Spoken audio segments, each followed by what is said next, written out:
네, 부동산법 핵심 이론 마스터 시간 주택법의 우리 마지막 강의 이 5번째 파트 주택의 공급 파트로 가겠습니다. 자, 우리 공급 파트에서 학습 목차를 보시면 이 공급이라는 단어가 주택을 분양하거나 임대하는 것이 공급입니다. 우리가 분양 아파트는 분양을 하고 임대 아파트 같은 것들도 임대하는 행위 자체를 공급이라고 하기 때문에 이 공급이라는 행위 분양과 임대할 때는 입주자 모집 승인을 하나 더 받으셔야 됩니다. 우리 앞에 강의에서 건설, 주택의 건설 파트 할 때는 자, 우리가 30개 이상 주택을 건설할 때 대지를 확보해서 사업계획 승인이라는 설계도 심사를 받는데 이 공급을 할 때 쉽게 얘기하면 견본주택 같은 거 오픈하기 전에 입주자 모집 승인을 신구청장한테 따로 받아야 됩니다. 그 내용을 공부하시는 겁니다. 그리고 자, 마감자재 목록표가 입주자 모집 승인을 받을 때 제출하는 서류입니다. 자, 우리 견본주택을 지어서 그 마감자재를 무엇을 썼는지 이 마감자재 목록표를 입주자 모집 승인을 받을 때 제출해야 됩니다. 자, 그 다음에 이 분양가 상한제도라는 걸 배워야 되겠죠. 분양가 상한제가 제일 중요합니다. 분양가격 제한, 주변의 새 아파트의 매매 가격보다 낮은 금액으로 강제로 분양하는 제도, 분양가 상한제. 또 분양가 상한제 같은 것들을 분양받은 입주자들은 일정 기간 거주 의무, 이런 거주 의무 같은 거 시험 문제 예상 문제입니다. 자, 여기 둘 다 분양가 상한제 관련돼서 분양가 상한제를 시행하는 공동주택, 분양가 상한제 주택을 분양받은 사람들은 입주자가 일정 기간 거주해야 된다. 최대 5년까지.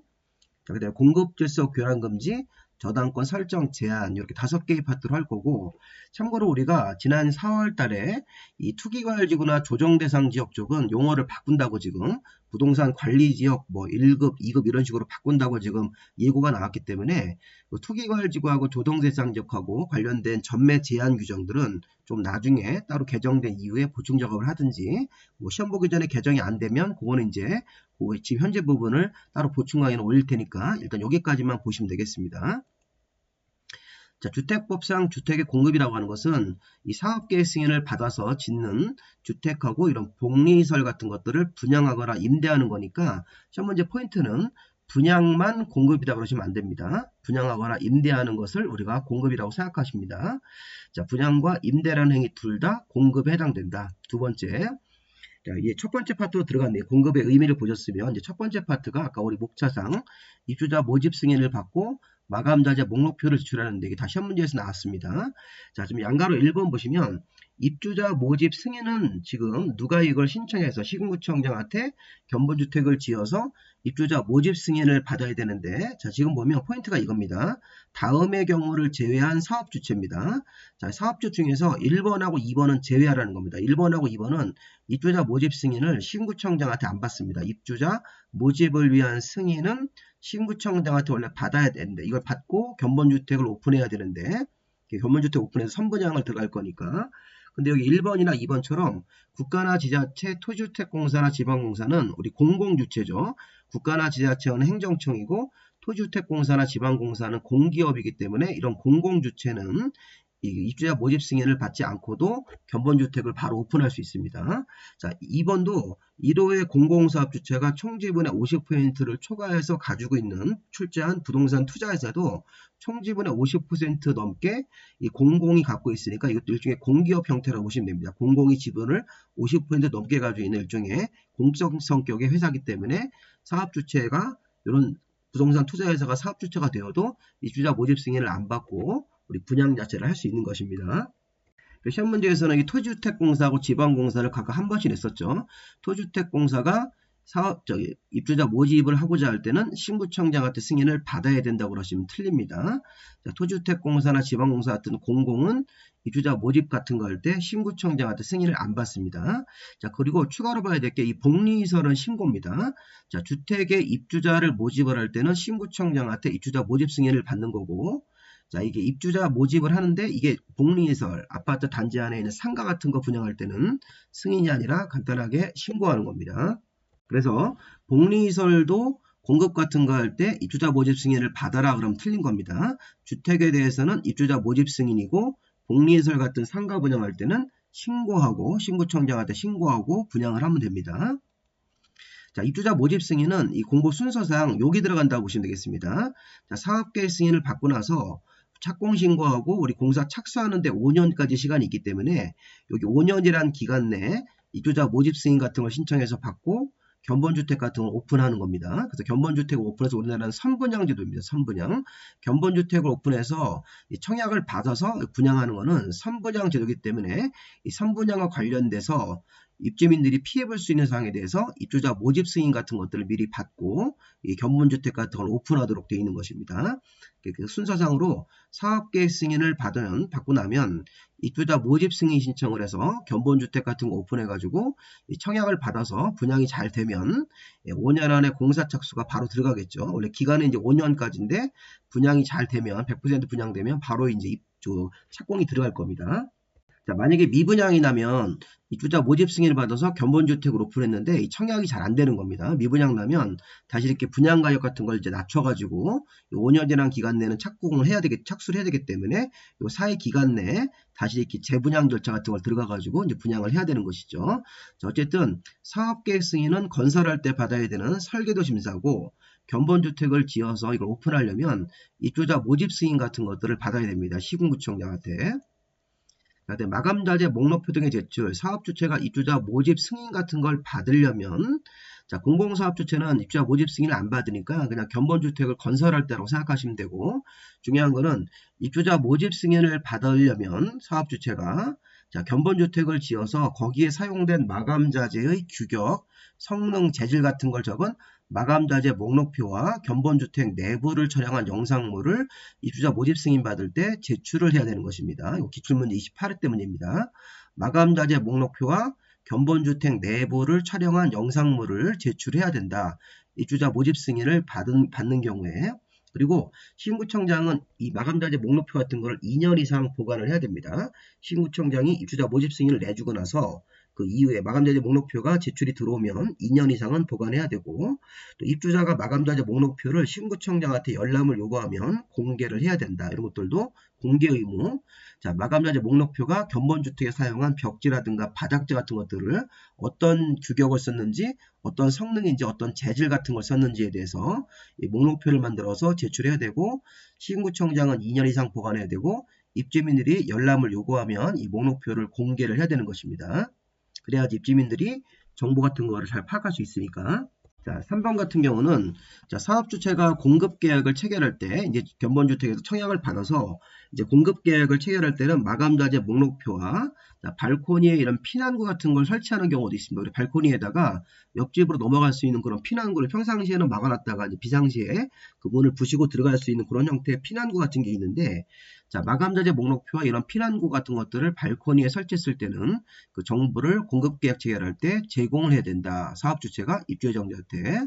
그리고 4번이 기출문제 나왔던 건데 셋 다 나왔던 건데 자, 마감자재 생산업체가 부도나 또는 제품이 품귀 현상으로 당초 마감자재와 다르게 시공하는 경우가 있다면 그 사실을 입주예정자한테 알리고 당초 마감자재보다 좋은 품질, 같은 질 이하가 아니라 이상으로 설치해야 된다. 이게 28회 때 여기 기출문제였습니다. 그래서 마감자재 생산업체가 부도나거나 제품이 품귀 현상으로 기존 마감자재랑 다른 마감자재를 시공 설치하려는 경우에는 입주예정자한테 반드시 알리고 당초 마감자재보다 더 좋은 품질, 같은 질 이상으로 설치해야 된다. 이하가 아닙니다. 그리고 마감 사업주체가 주택을 공급할 때 벽지나 바닥재, 주방용구, 주방기구를 입주자가 별도로 이렇게 리모델링 같은 식으로 해가지고 다시 이렇게 재시공할 수 있으니까 그 부분을 빼고 가격을 따로 제시를 해야 되는 것입니다. 자, 입주민들이 처음 아파트 입주할 때 벽지나 바닥재는 자기가 마음에 드는 걸 따로 시공할 수 있으니까 그런 것들을 제외한 가격을 따로 제시를 해야 된다. 주택을 공급할 때. 자, 이렇게 해서 우리가 이런 부분들 한번 읽어보시고요. 자, 두 번째 파트로 가겠습니다. 분양가격 상한제도, 분양가 제한제도입니다. 자, 여기서 포인트는 이 어떤 공동주택, 자, 일반인들한테 공동주택을 공급을 할 때 다음은 하나의 지역, 공공택지하고 공공택지 외의 택지도 기역, 니은, 디귿 해당되면 이 조에서 산정되는 가격, 주변의 매매시세보다 싸게 산정되는 가격 이하로 싸게 강제로 공급해야 됩니다. 자, 우리 과거에는 공공택지에다가 공동주택 지었을 때만 분양가 상한제를 하고, 요 노란색이 공공택지 외의택지인 민간택지입니다. 원래 민간택지는 분양가 상한제를 안 하다가 이게 법이 개정됐죠. 개정돼가지고 한참 전에 개정됐습니다. 예전에 이게 한 7, 8년 전에 개정돼가지고 공공택지 외의택지도 다음에 해당하는 지역이면 분양가 상한제를 할 수 있다는 것입니다. 자, 공공택지 요 분홍색은 전면 시행입니다. 공공택지에다가 공동주택을 지어서 분양할 때는 분양가 상한제를 전면 시행이고, 공공택지 외의택지 같은 민간택지는 다음에 해당하는 지역이면 분양가 상한제를 시행하는데, 자, 도심 공공주택 복합지구, 주거재생혁신지구 있는데 참고로 디귿번을 잘 보셔야 됩니다. 주택가격 상승 우려가 있어서 국토부 장관이 주거정책심의위원회 심의를 거쳐서 정하는 지역. 자, 우리가 공공택지 외의택지라도 주택가격 상승 우려가 있어서 국토부 장관이 별도로 심의를 거쳐서 정하면 분양가 상한제를 시행하는 겁니다. 그래서 이게 도심 공공주택 복합지구, 주거재생혁신지구도 있는데 이런 건 주로 이제 재개발 쪽, 재개발과 유사한 사업인데 요 디귿번 같은 경우 민간택지라고 하더라도 주택가격 상승 우려가 있어서 국토부 장관이 주거정책심의위원회 심의를 거쳐서 정하면 그런 지역들은 분양가 상한제를 시행할 수 있다는 것입니다. 민간택지도. 자, 그 다음에 우리 공공택지 외의택지에서 이제 분양가 상한제. 자, 이게 무슨 얘기냐면, 자, 이 앞부분 여기 요 디귿번에서 이어지는 겁니다. 자, 여기 공공택지 외의택지라도 주택가격 상승 우려가 있으면 국토부 장관이 심의를 거쳐서 정하면 민간택지도 분양가 상한제를 할 수 있는 지역이니까 이 주택가격 상승 우려가 뭐냐 이걸 구체적으로 우리 법에 기술하고 있습니다. 이것도 기출문제 나왔었습니다. 30회 때. 자, 국토부 장관은 공공택지 외의택지에서 분양가 상한제를 정하는 지역이 주택가격 상승률이 물가 상승률보다 현저히 높고, 자, 다음 기준을 충족하면 심의를 거쳐서 분양가 상한제 적용적으로 정할 수 있다. 정할 때는 뭐 국토부 장관이 시도의사 의견을 들어야 되는데, 요 중요한 건 이 다음의 지역이 중요한 거예요. 자, 민간택지라고 하더라도 분양가 상한제를 국토부 장관이 정할 수 있다. 첫 번째 조건이 주택가격 상승률이 물가 상승률보다 현저히 높아야 되고, 그러면서 동시에 다음 기준이 3개가 있습니다. 이거 1, 2, 3번을 봐야 됩니다. 자, 1, 2, 3번을 이렇게 가로넣기 형태로 시험 문제를 출제했습니다. 이런 식으로. 자, 첫 번째는 자, 분양가 상한제를 지정하는 날에 직전월로부터 소급해가지고, 만약에 분양가 상한제를 5월 3일 한다 그러면 직전월이니까 4월이겠죠. 4월부터 소급해가지고 12개월간 아파트 분양가 상승률이, 자, 여기 소비자 물가 상승률의 2배 이렇게. 자, 12개월간 분양가 상승률이 물가 상승률의 2배이기 때문에 여기서 포인트는 뭐냐면 12개월간 그냥 2배 이렇게 외우시면 돼요. 이게 물가 상승률인데 주택 분양가 상승률이 물가 상승률의 2배인데 이걸 비교하려면 머리 아프니까 12개월간 2배, 3개월간 20% 이렇게 기억하시는 게 좋습니다.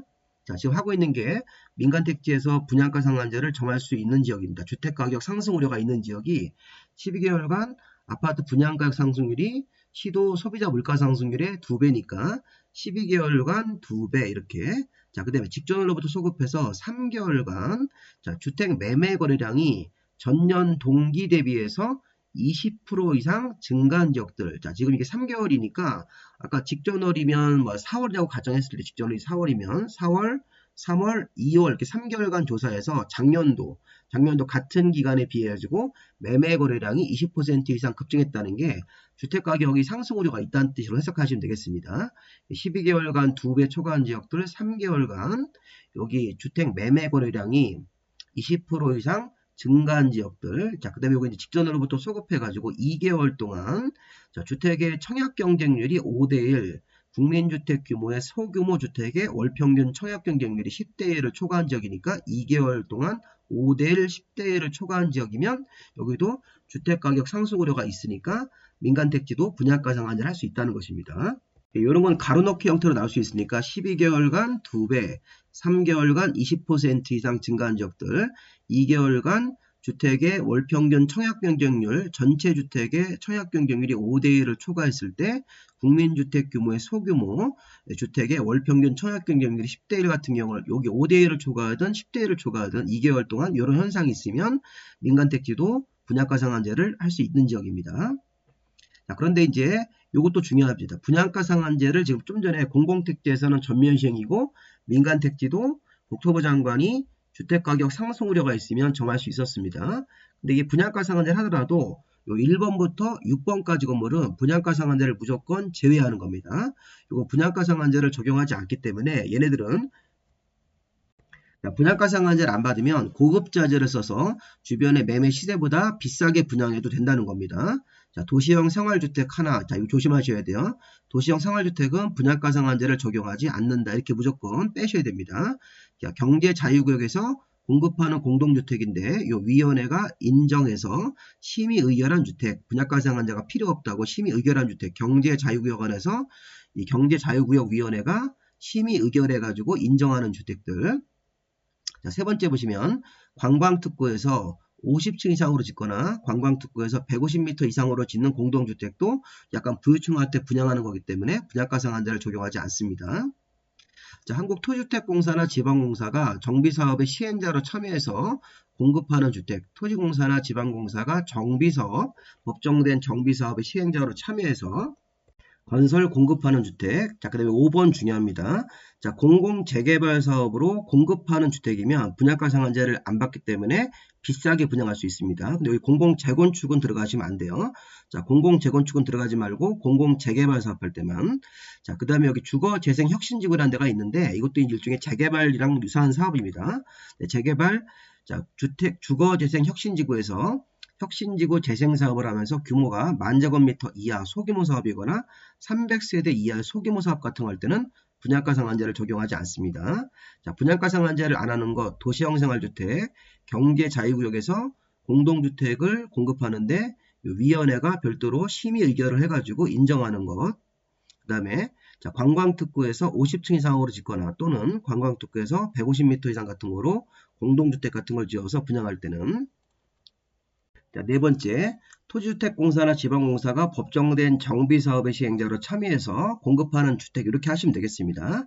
참고로 법정된 정비사업은 이 소규모 주택 정비사업 같은 소규모 사업이나 정비구역 면적이 2만 미만으로 200세대 미만 이런 세부 조건이 있는데 이런 건 보지 마시고 너무 복잡하니까 토지주택공사나 지방공사가 법정된 소규모 정비사업의 시행자로 참여해서 공급할 때는 분양가 상한제를 적용받지 않고. 자, 5번이 제일 중요합니다. 자, 공공재건축은 안 되고 공공재개발 사업에서 공급하는 주택이 분양가 상한제를 배제합니다. 그 밖에 혁신지구 재생사업에서 10,000제곱미터 이하 또는 300세대 이하 사업에서 건설 공급하는 주택도 분양가 상한제를 적용하지 않는다. 그래서 시험 문제에서 다음 종 여기서 분양가 상한제를 적용받지 않는 그런 주택에 대한 설명으로 잘못된 것은 이런 식으로 날 수 있으니까 그런 것들 한번 이렇게 보시면서 확인하시면 되겠습니다. 자, 이런 것들도 뭐 관광특구에서 30층 이상 그러면 안 되겠죠. 50층 이상은 돼야 되는 거죠. 도시형 생활주택은 우리 옛날에 배웠던 단지형 연립, 단지형 4세대, 소형주택 모두 다 분양가 상한제를 배제하고. 여기는 5번 공공재건축은 안 되고 공공재개발 사업할 때만 분양가 상한제를 배제하도록 되어 있으니까 그런 내용들 한번 보시기 바랍니다. 자, 이 분양가 상한제 굉장히 중요한 겁니다. 이거 분양가 상한제가 좀 전에 공공택지 같은데 공공택지 외의택지도 요 기역, 니은, 디귿 중에 걸리면 분양가 상한제를 시행할 수 있습니다. 민간택지도. 분양가 상한제를 하더라도 분양가 상한제를 무조건 제외하는 그런 공동주택도 있습니다. 요 1, 2, 3번하고 뒤에 4, 5, 6번 같은 거. 자, 다음. 자, 분양가격 공시 의무. 자, 우리 분양가격 공시 의무는 분양가 상한제 적용 주택일 때는 분양가격을, 자, 좀 전에 우리 분양가 상한제를 시행을 하면 아파트 같은 거 분양할 때 분양가 상한제 한다 그러면 건축비하고 택지비 같은 것들을 외부로 공개하도록 되어 있습니다. 자, 분양가 상한제 적용 주택일 때는 분양가격을 택지비와 건축비로 나눠서 공개합니다. 근데 작년도 시험 문제가 뭐냐면 토지임대부 분양주택은 우리 앞에서 배운 거, 토지임대부는 토지는 사업주체가 소유권을 그대로 갖고 있고 건물 부분만 분양받는 게 토지임대부 분양주택으로 주택법상 반값아파트입니다. 자, 주택법상 반값아파트 토지임대부 분양주택을 분양가 상한제 한다면 분양가격은 건축비로만 분양가격을 정하는 거죠. 토지는 분양받지 않으니까. 자, 일반 분양가 상한제 적용주택의 분양가격은 택지비와 건축비로 하는데 토지임대부 분양주택은 토지는 분양받지 않고 건물만 분양받으니까 이 분양가격 정할 때 건축비로만 분양가격을 정하는 게 당연한 겁니다. 작년도 기출문제입니다. 이게 옳은 지문으로. 자, 그다음 분양가격 공시를 할 때는 공공택지에서 분양가 상한제 하는 경우도 있고, 자, 공공택지 외의 택지도 분양가 상한제를 하죠. 화면이 좀 작아졌네요. 다시 키우겠습니다. 자, 분양가격 공시의무는 일반 분양가 상한제 일반 주택의 분양가격을 택지비와 건축비로 구성하는 거고, 그다음에 토지임대부 분양주택의 분양가격은 건축비로만 분양가격을 정하게 되어 있습니다. 자, 그리고 분양가 상한제 주택은 아까 공공택지에서 분양가 상한제를 하는 경우도 있고, 공공택지 외의 택지도 국토부 장관이 주택가격 상승 우려가 있어서 별도로 정하면 분양가 상한제를 하기 때문에 공공택지 외의 택지에서 분양가 상한제 하는 경우도 있고, 공공택지 내에서도 분양가 상한제를 하면 둘 다 분양가격을 공개하는 겁니다. 자, 시험 문제에서 공공택지 내에서 사업주체가 분양가 상한제 조형주택 같은 것으로 공공택지에서 공급을 한다면 입주자 모집 승인 같은 걸 받았을 때 모집 공고에다가 택지비, 공사비, 간접비 형태로 나눠서 분양 가격이 분양 원가라고 생각해 줬습니다. 택지비가 얼마 들었고 공사비가 얼마 들었고 여러가지 간접비가 얼마 들었는지를 외부로 공시해야 됩니다. 자, 공공택지에서 분양가 상한제 적용주택 같은 것들을 분양을 하기 위해서 입주자 모집 승인을 받으면 모집 공고에다가 이러한 항목으로 공시를 해야 된다. 그럼 공공택지 외의 택지에서도 분양가 상한제가 될 수 있어요. 공공택지 외의 택지도 분양가 상한제 같은 걸 만약에 한다면 가격을 외부로 공시를 해야 되는 거죠. 이게 공시하지 않는다. 이 기출문제였습니다. 자, 기출문제의 포인트가 공공택지에서만 공시한다고 그러시면 안 돼요. 공공택지 외의 택지도 분양가 상한제 적용주택이 있습니다. 그러면 입주자 모집 승인 같은 걸 할 때 시군구청장이 택지비, 직접 간접 공사비, 설계비, 감리비, 부대비 같은 6가지 형태로 나눠서 분양가격을 공시해야 된다. 그러니까 공공택지 외의 택지도 분양가 상한제 같은 걸 한다면 분양가격을 공시하도록 되어 있습니다. 시군구청장이 이런 항목으로 나눠서 공시하고 공공택지에서는 사업주체가 공시하는데 이렇게 3가지 항목으로 공시하게 되어 있습니다.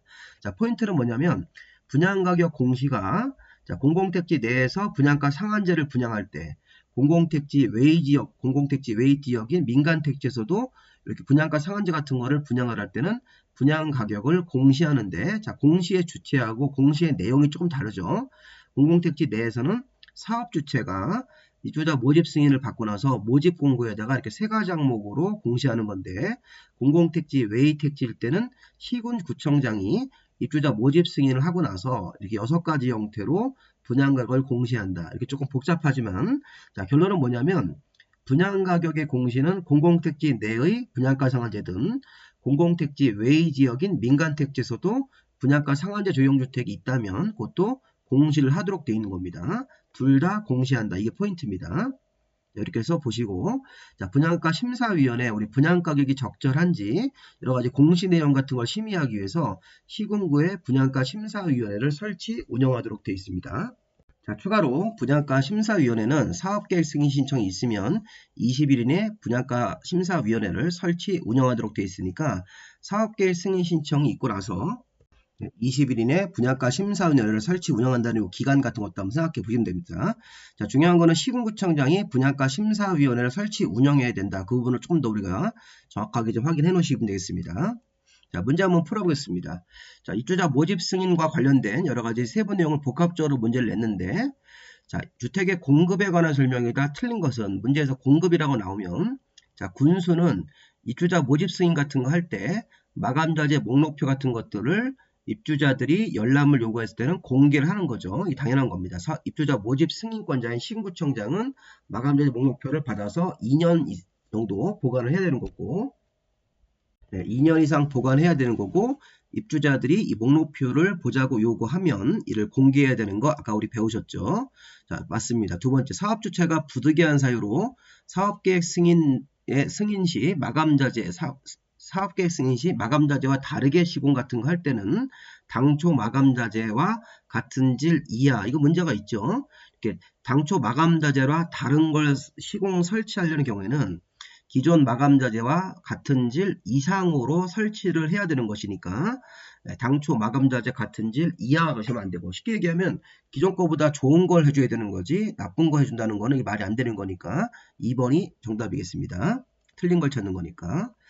자, 세 번째 보시면 마감자재 목록표 자재와 다른 마감자재를 시공 설치할 때는 당연히 입주 예정자한테 그 사실을 알려야 되는 겁니다.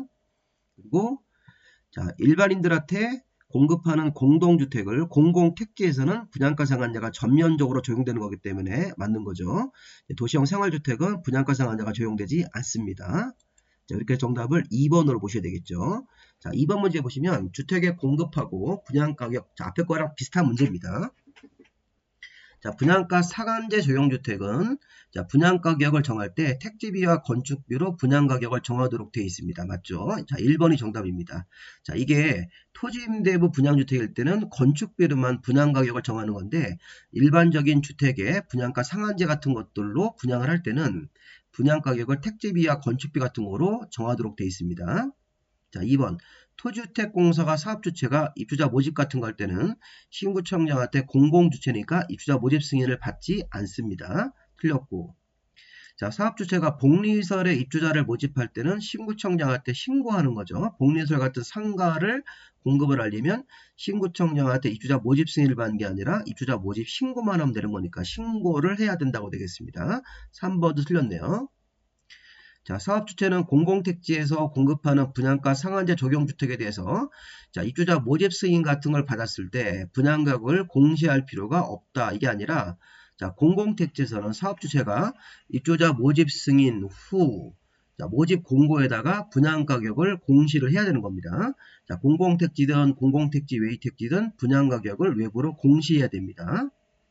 자, 5번에 보시면 관광특구에서 건설 공급하고 높이가 150m 이상 또는 50층 이상이면 분양가 상한제를 적용받지 않는 거니까 적용을 받는다. 틀렸죠? 정답은 1번을 정답으로 봐야 되겠네요. 1번이 옳은 거고 나머지 2, 3, 4, 5번 지문들은 다 틀렸습니다. 자, 이런 지문들이 우리가 기출문제에서 확인이 되셔야 됩니다. 자, 그 다음에 여기 3번 문제죠. 이거는. 자, 주택법상 공급 및 분양가 상한제에 관한 설명이다. 틀린 것은 지방공사가 입주자 모집 같은 걸 한다면 시군구청장한테 승인을 안 받는 겁니다. 공공주택이기 때문에. 자, 사업주체가 주택을 공급하려는 경우에 자, 여기 그 벽지나 바닥재, 주방용구, 주방 조망용구 등을 제외한 가격을 따로 제시를 해야 되는 것이다. 맞죠? 자, 지금 틀린 걸 찾는 거니까 바로 답은 1번 나왔고 사업주체가 주택을 공급하려는 경우 그 견본주택에 사용된 벽지, 바닥재, 주방용구, 조명기구를 입주자가 따로 설치할 수 있으니까 이런 것들을 제외한 가격을 따로 제시를 해줘야 되는 겁니다. 자, 토주택, 자, 도시형 생활주택은 분양가 상한제를 적용받지 않습니다. 맞고 관광특구에서도 50층 이상이면 분양가 상한제 적용받지 않죠. 앞에 문제랑 거의 비슷합니다. 그리고 공공택지에서 주택을 공급할 때 분양가 상한제 적용주택에 대해서 이 공급 가격 같은 걸 정할 때는 뭐 택지와 관련된 비용을 가산한 금액으로 한다. 이 택지비를 계산할 때 그러니까 공공택지에서 분양가 상한제 적용주택을 공급할 때는 택지비와 건축비 같은 것들로 이렇게 분양가격을 산정하도록 되어 있는데 그 택지비를 계산할 때는 택지의 공급가격에다가 이런 비용 같은 것들을 가산해서 세부적으로 정하는 겁니다. 이거 세부 규정이니까 참고로 보시고 틀린 거는 1번으로 봐야 되겠죠. 지방공사는 사업주체가 되어서 입주자 모집 같은 거 할 때 시군구청장한테 승인을 받지 않습니다. 나머지 문으로 다 맞는 지문으로 봐야 되겠죠. 자, 세 번째 파트로 넘어가겠습니다. 자, 이번에는 입주자 등의 거주 의무. 자, 입주자들이 해당 새 아파트에 일정 기간 거주하는 의무가 있다는 거예요. 자, 다음 어느 하나에 해당하는 주택의 입주자들은 거주 의무자는 자, 5년 정도 이내 범위 안에서 국토부 장관이 고시하는 방법에 따라서 주택의 인근 주택의 매매 가격하고 이 분양가격하고 그 비율 차이가 많이 남에 따라서 오랫동안 거주해야 되는 거주 의무 기간이 있다는 겁니다. 그러니까 입주자들은 분양가 상한제 같은 거를 싸게 분양받았을 때 분양가하고 인근의 이제 새 아파트 주택의 매매 가격하고의 그 가격 비율이 있습니다. 그 비율에 따라서 다음에 거주 의무 기간 동안 해당 주택에 계속해서 거주를 해야 된다. 이게 싸게 받을수록 아파트를 싸게 받을수록 또 오랫동안 거주를 해야 되는 그런 의무를 만들었죠. 자, 일단은 보실 거는 이 거주 의무가 생기는 주택이 3개가 있습니다. 수도권에서 분양가 상한제 적용주택일 때, 자, 행정중심 복합도시면 세종시가 투기과열지구로 묶여가지고, 자, 거기서 세종시 행정중심 복합도시로 이전 신설되는 기관에 종사하는 사람들이니까 거의 이제 공무원들이겠죠, 주로. 공무원들한테 별도로 공급하는 주택인데 이게 기존 새 아파트보다 싸게 준다고 생각하시면 되겠습니다. 마지막으로 이 공공재개발 사업 같은 거 할 때도 이 분양가 상한제 같은 것들을 적용하는 지역이 일부 있을 수 있는데, 자, 공공재개발에서 공공택지, 외의택지 지역으로 분양가 상한제를 일부 적용한다면 이것도 기본적으로 거주 의무가 생깁니다. 자, 공통점이 수도권에서 분양가 상한제로 싸게 받는 주택, 행정중심 복합도시가 투기관리지구로 묶여있고, 자, 그쪽으로 이전되는 기관에 종사하는 사람이니까 주로 공무원이라든가 이제 국가 어떤 그 연구기관에 종사하는 그런 분들이 싸게 주택을 공급받으면 일정 기간 거주할 의무가 있고, 이 공공재개발 같은 경우도 이 분양가 상한제 같은 걸 해가지고 싸게 받는 경우가 있을 때는 거주 의무가 있는데, 자, 일단 거주 기간이 이게 제일 중요한 거예요. 자, 일단은 수도권에서 분양가 상한제로 받을 때를 먼저 보면 이게 5년, 3년, 3년 이내이기 때문에 최단 2년, 최대 5년까지 거주해야 됩니다. 근데 지금 보면 수도권이면 서울, 인천, 경기도에서 분양가 상한제를 해서 싸게 받는 겁니다. 서울이나 경기도, 인천에서 분양가 상한제로 싸게 받았는데 내가 자 이게 공공택지에서 싸게 받은 거예요. 공공택지에 지은 아파트를 싸게 받았을 때는 자 분양가가 인근의 주택 매매 가격의 80% 미만으로 받은 거예요. 만약에 인근의 주택 매매 가격이 10억인데 자 80% 미만이니까 막 7억, 6억 이렇게 싸게 받았을 때는 5년간 거주 의무가 있는 거고, 또 분양가가 인근 주택 매매 가격의 80% 이상 100% 미만일 때, 만약에 인근의 주택 매매 가격이 10억인데 분양 가격이 내가 8억 5천에 받았다. 그럼 80% 이상이니까 그때는 80% 미만보다는 좀 짧게 3년까지 거주해야 되는 거죠. 근데 이 내용이 공공택지, 외의택지로 내려가면, 자, 그 공공택지가 아니라 공공택지, 외의택지일 때는 수도권에서 분양가 상한제로 주택을 싸게 받았는데, 이게 공공택지, 외의택지일 때는, 자, 분양가가 인근 매매 가격의 80% 미만일 때는, 예를 들어서 인근 주택 매매 가격이 10억인데, 분양가 이게 7억이다. 그럼 80% 미만 받은 거니까 3년이 되는 겁니다. 자, 공공택지에서는 요 해당 사항이 5년인데, 공공택지, 외의택지일 때는 3년. 공공택지, 외의택지에서 납원 항목으로 갔을 때는 2년이기 때문에 자, 주로 여기 기억을 잘 보셔야 돼요. 기억. 요 니은번보다는 기억에서 수도권에서 분양가 상한제로 싸게 받았다. 근데 거기가 공공택지에 지은 공동주택일 때는 분양가가 인근 매매가의 80% 미만으로 아주 싸게 받았을 때는 5년간 거주 의무가 있고, 분양가격이 인근 주택 매매가격의 80% 이상일 때는 이때는 3년 정도까지만 거주기간이 있고, 이 내용이 공공택지, 외의택지로 바뀌면 3년 이내로 바뀌는 겁니다. 아까 행정중심 복합도시에서 투기관리지구가 돼가지고 싸게 공급받는 주택 같은 게 있을 때는 3년, 공공재개발 같은 거에서 싸게 분양받는 경우가 있을 때는 그때는 2년으로 돼 있으니까 이런 식으로 하셔가지고서 3년하고 2년도 참고로 보시 바랍니다. 자, 그 다음에 이 부분도 조금 보셔야 돼요. 거주 의무 기간 아까 우리 5년, 3년이 있었는데 다음과 같이 부득이한 사유가 있을 때는 이 기간 동안 실제 거주한 것으로 인정을 합니다. 예를 들어서 군인 같은 분들이 인사발령 받아가지고 다른 도시로 이렇게 그 전출 가는 경우가 있죠. 그리고 그렇게 인사발령 받아가지고 다른 도시로 전출을 해서 근무하는 경우에는 그 전출 나가 있는 기간 동안도 의무 거주 기간으로 본다. 그렇게 해석하시면 되겠습니다. 자, 중요한 건 1번에서 90일 같은 걸 잘 봐야 됩니다. 부득이한 사유가 있을 때는 해당 기간을 거주한 것으로 보는데, 자, 입주하기 위한 준비 기간을 최초 입주 가능한 날로부터 90일까지는 인정해 주겠다는 겁니다. 그래서 90일, 그러니까 최초로 입주 가능한 날로부터 계산하는데 90일 정도까지는 입주의 준비 기간으로 보고 이 90일까지는 실제 거주한 것으로 봐주겠다는 것이죠. 그렇게 한번 해석해 보시 바랍니다. 자, 이런 거 시험 문제에서 60일까지라고 바꿀 수 있으니까 이런 거 하나 조심해야 되겠습니다. 자, 지금 이 내용이 뭐냐면 부득이한 사유가 있을 때는 이 해당되는 기간 동안도 실제 거주하지 않았더라도 거주한 것으로 본다는 건데, 자, 입주를 위한 준비 기간 같은 것들은 90일 정도까지는 실제 그 기간에 넣어주겠다는 겁니다. 실제 거주하지 않았더라도. 근무나 생업, 질병 치료 같은 이유로 해외에 체류하게 돼 있다. 이것도 부득이한 사유로 해외에 나가 있는 기간 동안은 거주 기간으로 봐주는 거죠. 특별 공급을 받은 군인이 인사발령으로 거주 의무 기간 동안 다른 도시로 나가 있는 경우 그 기간도 거주한 기간으로 인정해 주는 겁니다. 그 다음에 4번하고 5번 같은 경우도 자, 거주 의무자가 거주 의무 기간이 있었는데 의무 기간 중 근무나 생업, 취약, 질병 치료 같은 이유로 세대원 전부가 다른 지역으로 이사를 좀 나가게 돼 있다. 이때 수도권 안으로 들어가는 건 제외하고 수도권 바깥으로 나가는 경우만, 자, 그렇게 되면 근무나 생업, 그러니까 거주 의무자가 만약에 5년 정도 거주 기간이 의무적으로 있었는데, 자, 거주 의무 기간 동안 근무지라든가 또는 질병 치료 취약 같은 이유로 세대원 전무가 다른 도시로 나가게 된다면 그 근무 기간 동안은 거주를 한 것으로 봐주겠다는 거죠. 부득이한 사유이기 때문에. 그리고 거주 의무자가 거주 의무 기간 동안 살다가 혼인이나 이혼으로 퇴거하게 됐다. 네, 그러면 그 퇴거한 거주 의무자의 직계 존속이나 비속, 부모님이나 뭐 아들, 딸들, 배우자, 그 다음에 형제, 자매가 세대주를 변경하고 남은 기간을 승계하면, 승계해서 거주하면 그때도 거주한 것으로 봐주는 겁니다. 이렇게 있는데 이 5개이기 때문에 시험 문제가 나올 것 같고, 문제는 무조건 답이 1번 같이 나올 겁니다. 이걸 60일로 바꿀 수 있으니까 이런 걸 60일이나 30일로 바꿔가지고 요 기간은 실제 거주하고 있지 않더라도 거주한 기간으로 인정해 주겠다. 거주 기간은 여기 5년, 3년, 뭐 3년, 2년 같은 것 위주로 보시고, 자, 거주 의무 기간 같은 것들이 있습니다. 이런 것들 한번 살펴보시기 바랍니다.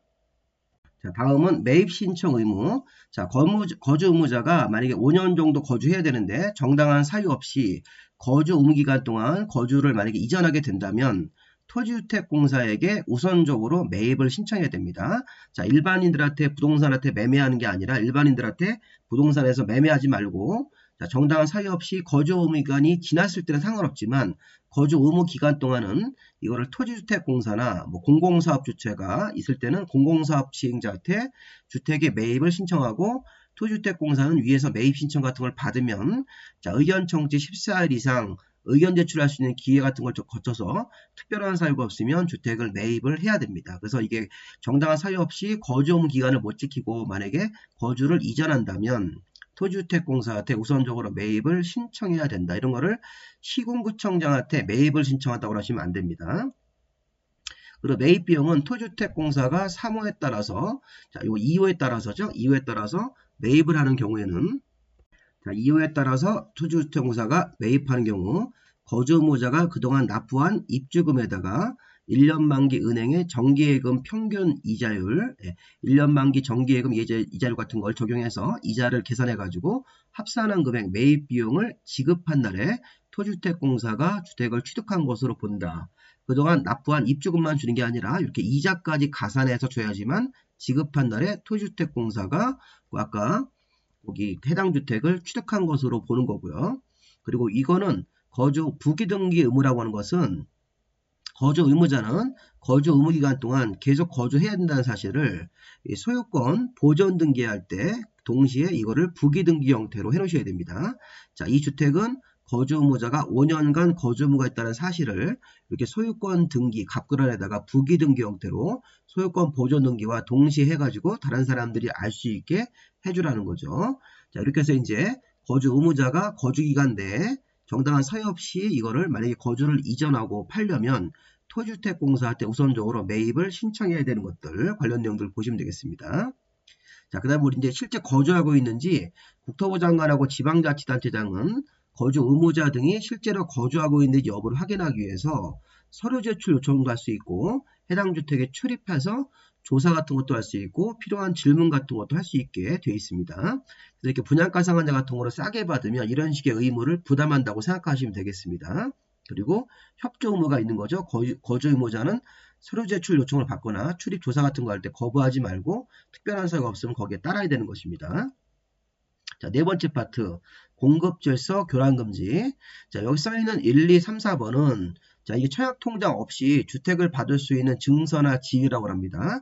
자, 주택법에서 누구든지 다음의 증서나 지위가 주택을 받을 수 있는 증서나 지위를 양도 양수하거나 중개업자가 알선 광고하면 안 됩니다. 이거를 갖다가 알선하거나 양도 양수 같은 거 하면 다 투기로 보고 공급질서 교란금지 위반으로 해서 처벌됩니다. 우선 여기서 시험의 포인트는 저당과 상속은 제외라는 겁니다. 자, 주택조합원의 지위라고 생각하시면 되겠습니다. 우리 앞에서 배웠던 지역이나 직장조합원이 되면 주택을 받을 수 있는 지위가 있는데 이런 거를 양도 양수하거나 알선 광고해서는 안 되는데, 주택조합원의 지위를 저당 잡히고 돈 빌려 쓰는 건 되는 거고 상속 같은 것들은 상관이 없는 거죠. 자, 주택 상환사채 우리 앞에서 배웠죠. 토지주택공사하고 자본금 5억 이상의 등록사업자가 주택 상환사채를 발행을 했는데, 자, 이런 주택 상환사채도 주택을 받을 수 있는 증서이기 때문에 양도 양수하면 안 됩니다. 그리고 청약 입주자 저축 증서 있었죠. 우리 앞에서. 자, 입주자 저축 증서라는 그 청약 통장 자체도 양도 양수해서 거래하시면 안 됩니다. 기타 무허가 건물주가 강제 철거당하고 받는 무허가 건물 확인서하고 이주대책자 확인서라는 것도 우리 도로나 공원 사업을 하면서 이주대책자로 확인서 같은 걸 받을 수 있습니다. 강제로 철거되면서. 그래서 우리가 4번 무허가 건물주들이 무허가 건물 강제 철거당하고 받는 확인서. 자, 이주대책자 확인서라는 게 있습니다. 이주대책 대상자 이주대책 대상자 확인서인데 이게 대상자란 말이 좀 빠졌네요. 자, 이주대책 대상자 확인서 같은 것들도 도로나 공원만 사업을 하면서 강제로 주택을 철거하는 그런 철거자들한테 주는 거니까 일종의 철거민들한테 주는 이 확인서라는 게 있습니다. 이런 것들은 양도 양수하거나 알선 광고에서는 처벌되는데 상속 저당 같은 것들은 상관이 없는 겁니다. 자, 위반했을 때는 국토부 장관이나 사업주체는 다음으로 하나에 해당하는 자에 대해서 지금 그 증서나 지위를 양도 양수한 사람들, 그 다음에 이거 1번을 위반해서 거짓 부정한 방법으로 증서 같은 것들을 공급받는 사람들, 이런 사람들은 다 위법한 사람들은 자, 이거 공급받을 수 있는 지위를 무효로 하거나 이미 계약이 체결됐을 때는 계약을 취소할 수 있습니다. 자, 이게 불법으로 양도 양수한 사람한테, 특히 양수한 사람한테 모르고 공급 계약, 아파트 계약을 체결했을 때는 계약을 취소할 수도 있고, 사전에 먼저 확인되면 자, 양도인 양수인 둘 다 공급자 지위를 다 무효로 할 수 있습니다. 그 다음 환매할 수 있죠. 자, 1호에 위반한 자에 대해서는 법정된 가격을 지급한 경우에 지급한 날에 주택을 사업주체가 취득한 것으로 보고 그 다음에 퇴거 명령도 할 수 있습니다. 자, 그래서 불법으로 양수한 사람이 입주를 하고 있다 그러면 기간을 정해서 퇴거 명령할 수도 있습니다. 주택가격을 지급을 당연히 했었어야 되겠죠. 지급을 하거나 지급받기를 거부했을 때는 법원에 공탁 같은 거 했을 때는 입주한 자에 대해서 기간을 정해서 퇴거 명령도 할 수 있고 또 이렇게 불법으로 양도 양수한 사람은 이게 블랙리스트 같은 거에 올라가지고 다른 일반 아파트도 10년 정도 이내에서 입주자 자격을 제한할 수 있습니다. 게다가 처벌이 되는 거죠.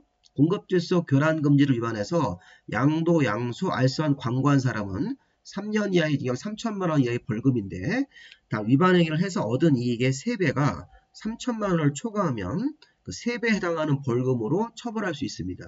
자, 원래 3천만 원 이하의 벌금인데 얻은 이익이 3배가 3천만 원 초과하면 만약에 얻은 이익이 2천만 원이다. 불법으로 양도 양수해서 얻은 이익이 2천만 원이면 거기 3배면 6천만 원이 되는 거죠. 그럼 3천만 원 초과하기 때문에 그 6천만 원으로 벌금을 부과할 수도 있다는 것입니다. 자, 우리 공급질서 교란금지. 자, 마지막으로 저당권 설정 제한. 자, 이 내용은 사업주체인 건설업자 등이 자, 입주자 모집 공고 승인 신청일, 이게 주택조합일 때는 사업계획 승인 신청일로부터 출발해가지고 자, 아파트가 다 완공돼서 소유권 이전 등기 신청 가능한 날로부터 60일까지는 분양받는 사람들의 동의 없이 다음의 행위를 해서는 안 된다. 저당권 같은 걸 막 설정한다든가 전세권이나 지상권이라든가 등기되는 임차권을 설정한다든가 매매나 증여 등으로 이중으로 파는 그런 행위를 해서는 안 되는 겁니다. 자, 문제 포인트는 건설업자가 언제부터 언제까지라는 게 포인트예요. 입주자 모집 공고, 아까 우리 입주자 모집을 하기 위해서 신구청장한테 승인 신청을 한 날로부터 소유권 이전 등기 신청 가능한 날. 자, 우리 요거는요. 요 그림으로 좀 보겠습니다.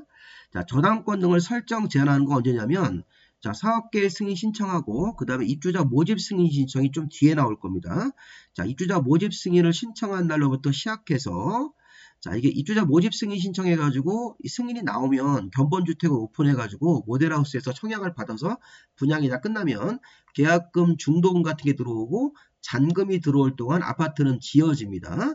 자, 그러면 아파트가 지어지고 있는 동안 그 짓고 있는 아파트하고 그 대지에 대해서 건설회사가 저당권을 잡아가지고 돈 빌려 쓰면 안 된다는 거예요. 그러면 입주민들이 피해보기 때문에. 근데 시작이 입주자 모집 승인 신청일로부터 쭉 해가지고 견본주택에서 딱 분양 끝나고 계약금, 중도금 들어오고 잔금 치르고 나서 잔금 치르고 하루나 이틀 뒤를 우리가 잔금 지급이 아니라 잔금 지급으로부터 하루나 이틀 뒤에 소유권 이전 등기 신청 가능한 날이라는 게 있습니다. 새 아파트가 완공되면 사업주체가 자기 이름으로 보존 등기를 하고 나중에 이제 이전 등기 신청 가능한 날을 별도로 정해줍니다.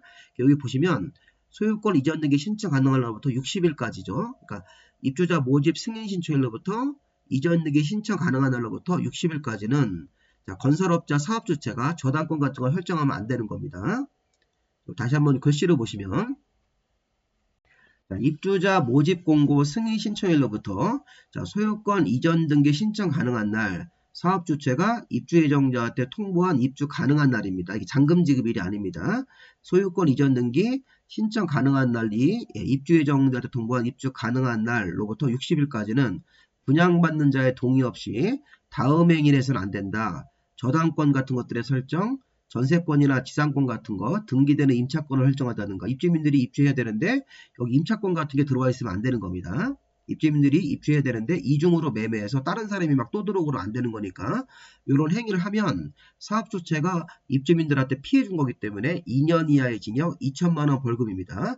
자, 추가로 주택조합이 사업시행자일 때는 이게 바뀝니다. 입주자 모집 승인 신청이 아니라 주택조합이 사업시행자일 때는 사업계획 승인 신청일이니까 이 그림 보시면 주택조합이 아닐 때는 이 출발점이 입주자 모집 승인 신청일인데 주택조합이 사업시행자면 이 끝나는 날은 같고 사업계획 승인 신청일로 기산점을 이렇게 앞으로 당기는 겁니다. 이거 잘 보셔야 됩니다. 자, 사업주체가 주택조합일 때는 사업계획 승인 신청일로부터 이렇게 기간 동안을 잡는 겁니다. 주택조합이 아닌 나머지 사업주체는 사업계획 승인 신청이 아니라 입주자 모집 승인 신청일로부터 기산을 해가지고 이 기간을 잡는 겁니다. 자, 다만 예외가 뭐냐면 저당권을 설정하는 것은 중도금 대출 같은 저당은 가능한 거죠. 주택의 입주자한테 주택 구입자금의 일부를 융자하는 게 중도금 대출 같은 것들을 하기 위해서 금융기관으로부터 자금을 융자받는 저당권 설정은 할 수 있다는 겁니다. 이거는 저당권 설정 금지는 건설회사가 돈 빌려 쓰는 건 안 되지만 입주민들이 중도금 대출 같은 걸 받기 위해서 금융기관으로부터 융자받는 저당은 그 기간 내에 가능한 겁니다. 자, 저당권 설정 같은 거 위반했을 때는 사업주체가 2년 이하의 징역 2천만 원 이하의 벌금으로 처벌을 받게 되어 있습니다. 자, 여기까지 하시고 부기등기라는 의미도 여기도 생겨 있죠. 자, 건설되고 있는 주택의 대지는 입주자 모집 공고 승인 신청과 동시에 이거는 이제 입주 예정자 동의 없이 양도나 제한 물권 설정, 압류나 가압류가 안 된다는 사실을 표시를 해야겠어. 이렇게 부기등기하는 거고 대지에 대해서는 입주자 모집 공고 승인 신청과 동시에 하는 거고 주택에 대해서는 이 보존 등기 아파트가 완공돼서 이 보존 등기가 있을 때 건물부는 아직 등기부가 없기 때문에 대지는 등기부가 있으니까 자, 입주자 모집 공고 승인 신청과 동시에 부기 등기를 해놓은 거고 주택 자, 완공된 주택에 대해서는 보존 등기가 끝나고 나서 관련 내용들을 이렇게 부기 등기하도록 되어 있으니까 부기 등기 시점이 조금 다르게 되어 있습니다. 자, 문제 한번 보고 이제 마무리하겠습니다. 자, 공급질서 교란금지에 해당되는 것을 모두 고른 것은 자, 아까 이 주택조합의 주택의 공급을 받을 수 있는 조합원 지위를 양도 양수는 안 되지만 상속이라든가 이런 저당 같은 것들은 공급질서 교란금지에 안 걸리는 겁니다. 상속과 저당은 제외이기 때문에 기역 니은은 빼야 되겠죠. 대신 이 디귿번 1번은 공급질서 교란금지에 걸립니다. 자, 이 공공사업 같은 거 도로나 공원사업 시행으로 이주 대책자 같은 거 확인서 같은 걸 받았을 때는 자, 이주 대책에 따라서 주택을 공급할 수 있는 지위가 약간 확인서입니다. 이런 것들의 지위는 매매 같은 거 하면 양도 양수가 되는 거고 또 주택을 공급할 수 있는 증서 같은 거 무허 건물 확인서 같은 것도 증여했을 때도 양도 양수에 들어가는 거기 때문에 자, 공급질서 교란금지에 해당되는 것은 니은번, 디귿번이 되는 거죠. 디귿 이열이 되는 거죠. 정답이 3번 같은 경우는 공급질서 교란금지에 걸리는 거고 기역 니은은 걸리지 않습니다. 상속 저당은. 자, 기역과 니은에 들어갈 저당권 설정 제한 기출문제인데 문제 형태를 잘 보시면 사업주체가 주택조합입니다. 그럼 언제부터 언제까지 이렇게 나가야 되겠죠. 이렇게 전세권, 지상권 같은 거 설정해서는 안 된다. 언제부터입니까? 자, 사업계획 승인 신청일부터죠. 자, 거기 입주자 모집 승인 신청이 아니라 사업계획 승인 신청일로부터 여기 소유권 보존 저기 보시면 자, 보존 등기 끝나고 이전 등기 신청 가능한 날로부터 60일까지는 입주 예정자 동의 없이 자, 저당권 같은 거 설정하면 안 되는 거니까 출발점이 언제입니까? 자, 사업계획 승인 신청일이고 끝나는 날은 소유권 보존 등기 이후 이전 등기를 신청할 수 있는 날 이후 60일까지는 1번이 맞겠죠. 그래서 언제부터 언제 기간 동안 저당권 같은 걸 설정하면 안 되는데 여기서 주택조합이 주어니까 이 기억을 사업계획 승인 신청일로부터 끝나는 날은 요 날까지 이런 저당권 같은 거 설정하면 안 되고 전세권, 임차권 같은 거 설정하면 안 되는 거니까 정답이 1번으로 보시는 게 맞겠습니다. 자, 여기까지 주택의 공급에 관한 내용들 보셨고 공급도 좀 내용들이 많고 어려웠으니까 좀 관련 내용들을 좀 잘 보시기 바랍니다. 자, 여기까지 마무리하겠습니다. 수고하셨습니다.